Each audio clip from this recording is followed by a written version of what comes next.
Rest in peace, Nico Robin. You would have hated the mummy. She's not dead. I just wanted to make that joke. I'm sorry. Hi, I'm a can of beans, and one thing about me is that I love a good ramble. I also have a BA in anthropology that I'm not actively using because, as every anthro student and non-anthro student knows, there's not much you can do with an anthropology degree. However, I must admit, I really do miss studying it. I do. I miss it. I cannot deny that it's a field of study that fascinates me, and it's one that I think could do with being made a lot more accessible, so I found the perfect solution. I'm going to run my mouth on the internet. So yes, for my first video, I wanted to talk about the realm of study that I share with one of my favorite One Piece characters, Nico Robin.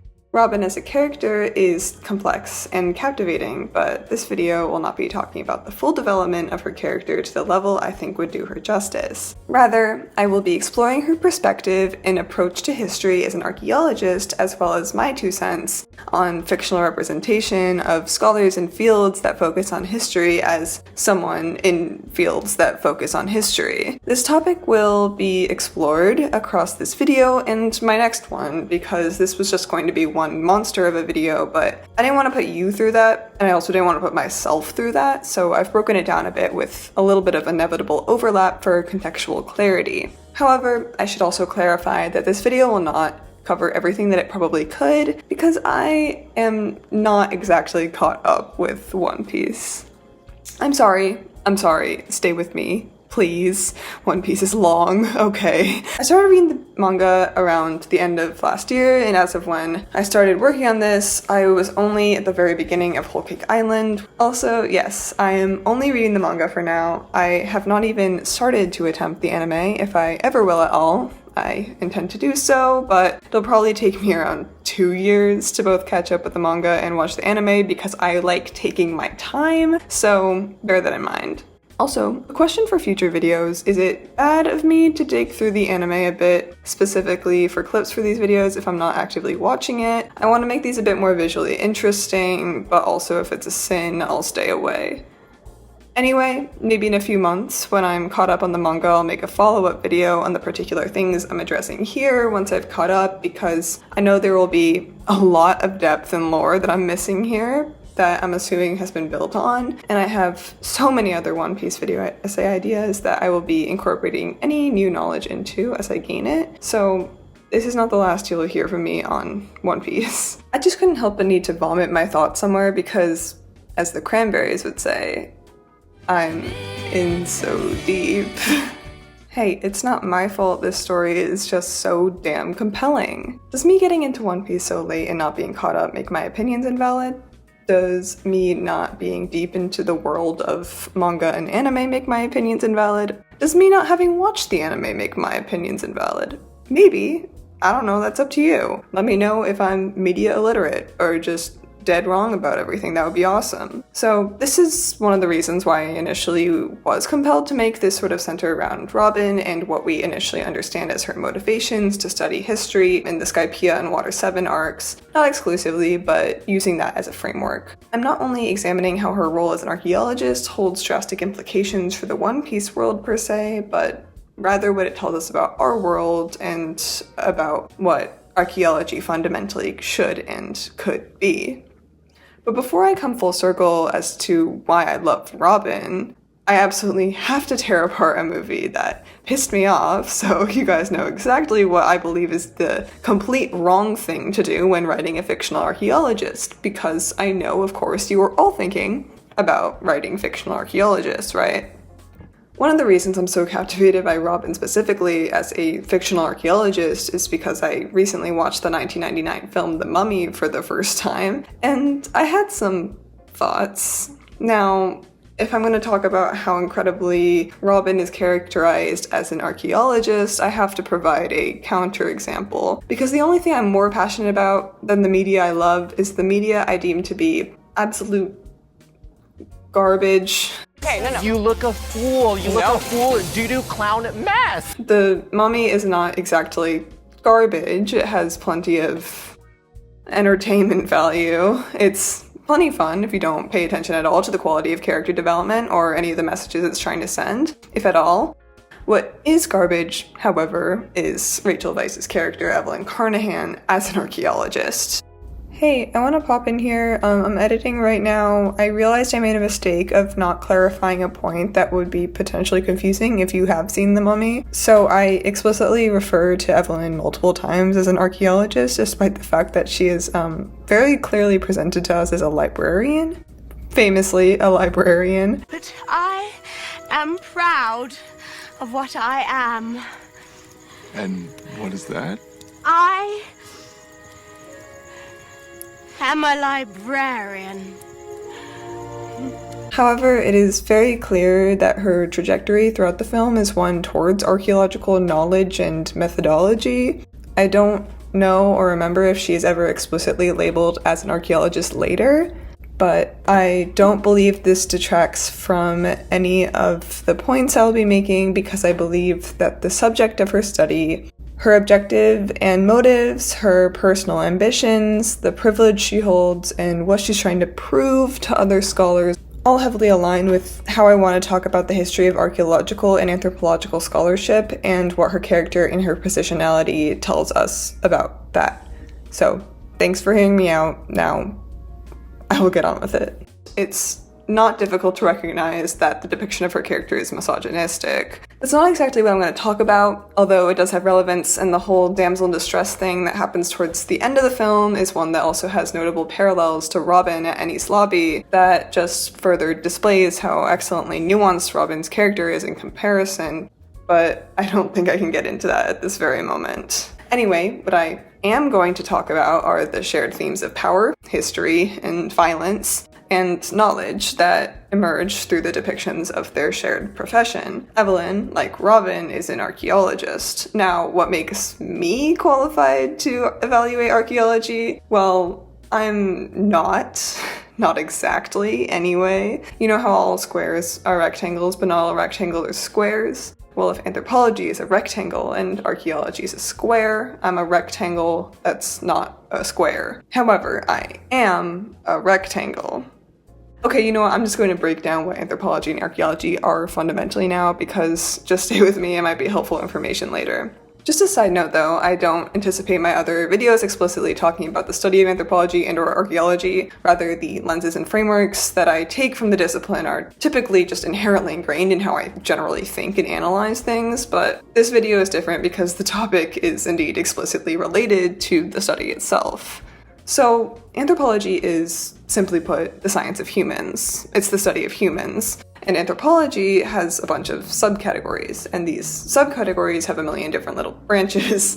And now, as an anthropology student, I'm not big on categorizations, but for clarity purposes, there are typically 4 main distinguished divisions of anthropology: biological or physical anthro, cultural anthro, linguistic anthro, and archaeology. Anyway, I live in the category that might be called cultural anthro, which is the leg of anthropology that is associated with ethnography and deconstructing culturally constructed patterns, beliefs, institutions, etc. I like to call it glorified overthinking because who's to say if nukes really are phallic? I don't know, but I guess Freddie Mercury would agree. Archaeology is usually defined as exploring human history by analyzing artifacts, usually through excavation. What I recognize as the largest gap between my educational background and archaeology is methodology. But at the end of the day, we share a goal: to understand how humans function and have functioned better. And such a goal comes from shared roots. Anthropology is controversial, not just because having a degree in it is often seen as useless, but because of where and why it was created. Anthropology, as the name of the discipline, is actually quite new, emerging around the late 19th century. Before we had anthropology, we had what? You guessed it, Orientalism.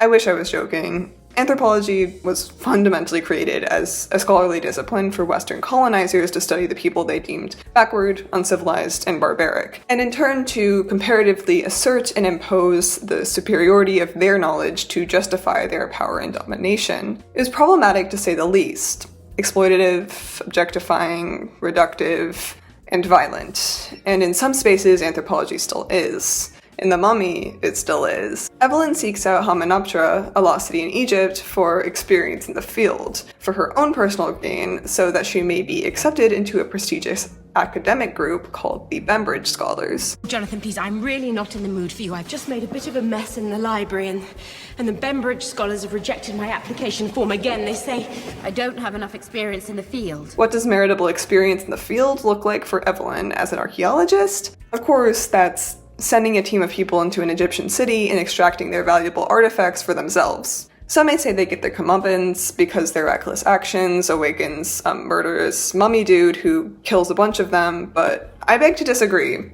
Because of the selfish actions of our protagonists, the movie ends with them essentially blowing up the entire city. On Lists of Deaths wiki, we see that the human death toll in this film is 166. How many people did Imhotep the Mummy kill? 11. On the other hand, Rick O'Connell, our other leading protagonist alongside Evelyn, portrayed by Brendan Fraser, killed 106 people. Most of these people were magi and priests, people in Hamunaptra who are actively trying to prevent these absolute buffoons from awakening the mummy in the first place. Evelyn herself also killed 3 people, and her brother Jonathan killed 10. Possibly more. This bothersome, incompetent man killed almost, if not more than the same amount of people as the guy we're led to believe is the main antagonist. I would even argue that the 11 people that the mummy killed were indirectly their fault as well, because Evelyn literally woke him up. Now, I don't say this all because I'm trying to be a mummy power scaler or anything, but because it's absolutely baffling to me that we are meant to see Evelyn, Rick, and Jonathan as our heroes. It is entirely their fault that they destroyed an entire city in what seemed like almost all of its people. And yet they are the only characters that emerge from the disaster that they caused unscathed. More than unscathed, Evelyn now has emerged with academic merit, even without artifacts, because she indirectly destroyed almost all the artifacts. She now possesses the capital of knowledge that experiencing an exotic and ancient civilization provides. I, for one, would argue that the fact that Evelyn's excavation trip resulted in her basically blowing up a city proves more than anything that she does not have adequate experience in the field. But what do I know? I'm not an archaeologist. It doesn't matter that her actions led to over 100 unnecessary deaths, almost all of Egyptians, because their lives aren't seen as valuable. Those who are objectified, who are orientalized, those who are deemed the exotic others, who are meant to be studied, are disposable. We are meant to empathize with Evelyn and her band of white people. We are meant to trust them because we are led to believe that they are intelligent. They live in the world that we do, and the people of Hamunaptra are backwards, overly spiritual and superstitious, and literally stuck in the past. The Mummy, as a film, does little to contest recycled stereotypes about what constitutes civilization, knowledge, and the culturally and racially oppressive roots of archaeology and anthropology. Yes, it is meant to be situated in the 1920s, and thus the way in which our privileged researchers are able to conduct themselves in Hamunaptra is not too historically out of line. That's not the point I'm trying to make. The point is about the piece of media that is The Mummy as a story, and what we, as viewers, are meant to take away from it. The narrative that we are led to construct is one in which our heroes are those whose actions and objectives are colonialists at their core, and in which those who are not identifiable as Western scholars are depicted either as villainous, unintelligent, or at the very least exoticized as a strange and fascinating object. I may be losing the plot here, but I needed to rant about that movie. So why was I talking about The Mummy in the first place, and what does this have to do with One Piece? Well, what's another piece of media in which you have a female archaeologist whose rare ability to read a specific script ultimately leads to her life being put in danger and is connected to an entire civilization being violently eradicated? Yeah, One Piece.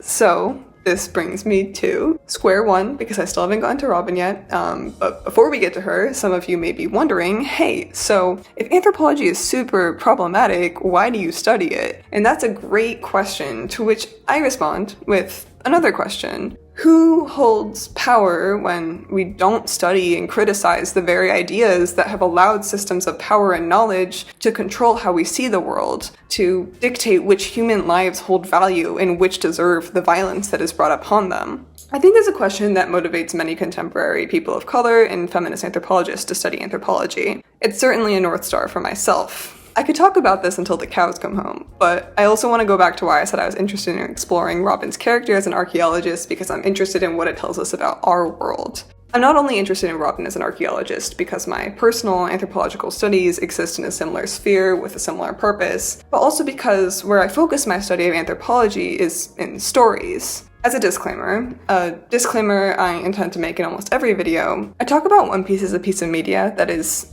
intertwined with our realities, not because I'm trying to make a comparison or to reduce anything that's so much bigger and infinitely more consequential and atrocious than a fictional story. I talk about it because I believe that storytelling, whether fictional or real, has always served to shape how we see the world beyond such stories. A story we read, whether it's a history textbook or One Piece, is never isolated. There is so much value in looking deeper into the stories and characters we love and questioning why we love them and what we can learn from them. I love One Piece because it makes subjects that can feel so impossible to grasp more accessible without reducing their complexities, without failing to challenge our conceptions of power and morality, which many fictional stories tend to do. It's why I was motivated to throw my unneeded thoughts into the void of the internet in the first place. The world of One Piece is incredibly complicated, and I think it would be negligent to assume that such an impactful piece of media would not affect how we understand and criticize what happens in our own realities, whether or not we realize how it affects us.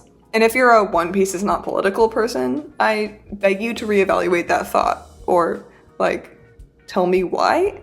I legitimately want to understand your mind. Well, when it comes to how the field of anthropology and/or archaeology is represented, what makes Robin different from Evelyn? Well, most evidently, Robin is quite clearly a victim, and obviously that's not all she is by any means, but it is critical to her role as an archaeologist. It is absolutely arguable that Evelyn is also a victim. Of course, she is violently captured and nearly killed by Imhotep, and don't get me wrong, I don't believe that any of the lives that Imhotep took were justified just because they were indirectly caused by Evelyn's ignorance. Imhotep is by no means innocent or heroic in The Mummy. However, as an archaeologist, Evelyn is not a victim. Her ability to study the past is a marker of her privilege and of her disconnect from the people that she studies. She will always benefit socially and culturally from her work as an archaeologist. Robin is not treated so kindly. As a matter of fact, she is labeled a devil child and was hunted down at 8 years old for seeking to understand the past. Because the history she studies is not one of exotic or ancient otherness, of those frozen in a distant past that she can objectify and scrutinize to bolster the superiority of her own knowledge. The history that Robin studies is one that threatens the highest forms of power, control, and oppression in her world, and that quest for history is one much more difficult than the one Evelyn is embarked on. It is too easy to study the powerless. Studying something that holds power,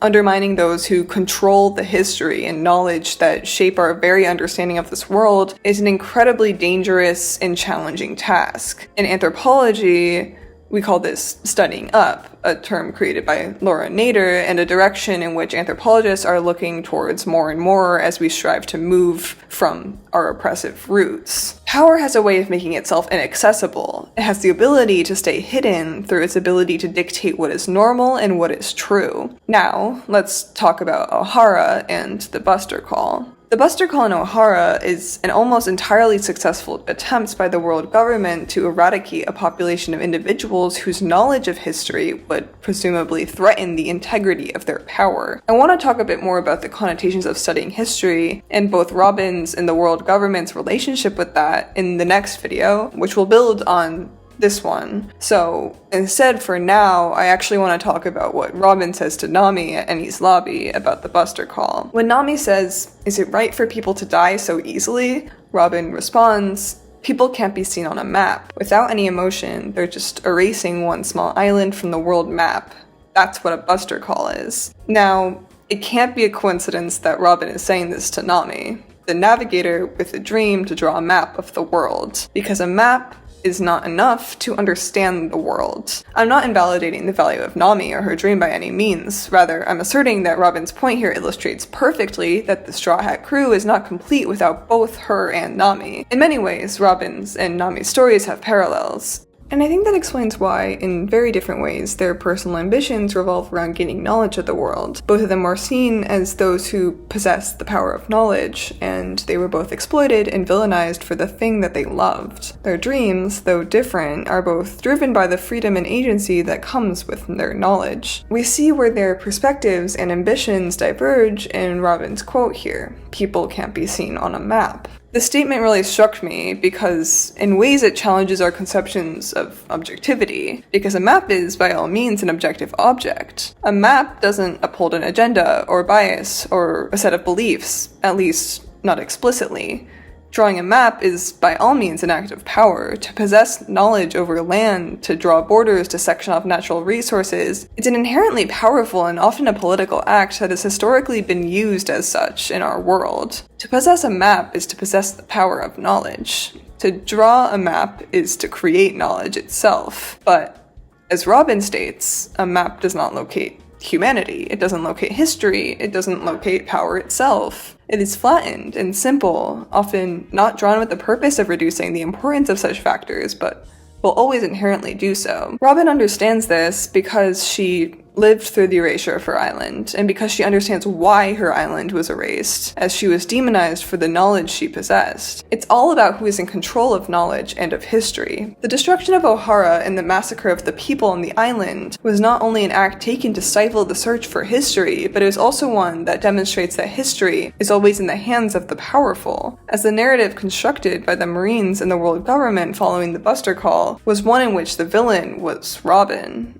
As I stated, Robin has power in the form of her knowledge, in the form of her awareness of the evils rooted in the world's system of justice, but she does not hold power over the creation of knowledge and justice itself. Rounding the corner to the idea that I initially started with. Why do I think that it's important to talk about Robin as an archaeologist? Well, because she's fantastic. More than that, she is fantastic in a way that's rare. What we see in movies like The Mummy is much more common. It's very easy to depict those who study a far-off past as those who are not prompted to be personally implicated in their studies. It's not a wrong depiction, per se, as those who exist in the fields of study that characters like Robin and Evelyn, and even myself occupy, have a history of studying the past while distancing themselves from it.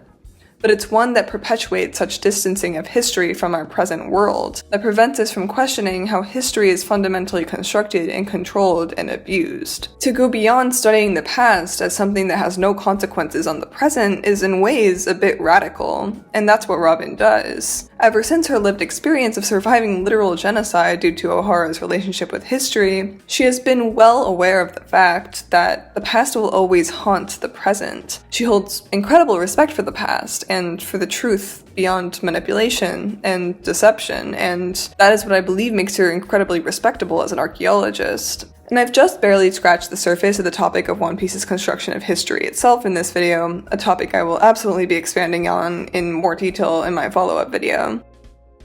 Why is Robin easily one of my favorite One Piece characters? Well, as someone who has a complicated relationship with a similar field of study, I resonate with her in ways I rarely see in any form of media. Not in terms of shared lived experience, but in terms of how we see the world and what we seek to learn from it and why. Robin's quest for history did not start because she is a victim of the world government, but her trauma and experience at the center of the very acts of erasure and manipulation at the hands of those who hold power and control over history is intrinsically connected to her role as an archaeologist on the Straw Hat crew. Studying history started as something Robin simply enjoyed, a love that was instilled in her by the people she admired, but it was transformed from a passion into a tremendous burden when she was hunted down for it. Both in our world and that of One Piece, studying histories that are not meant to be seen is dangerous. Robin is not inherently a dangerous or scary person. In fact, I think that she is at her heart an extremely silly and joyful person who sees the world and those around her with such delightful wonder.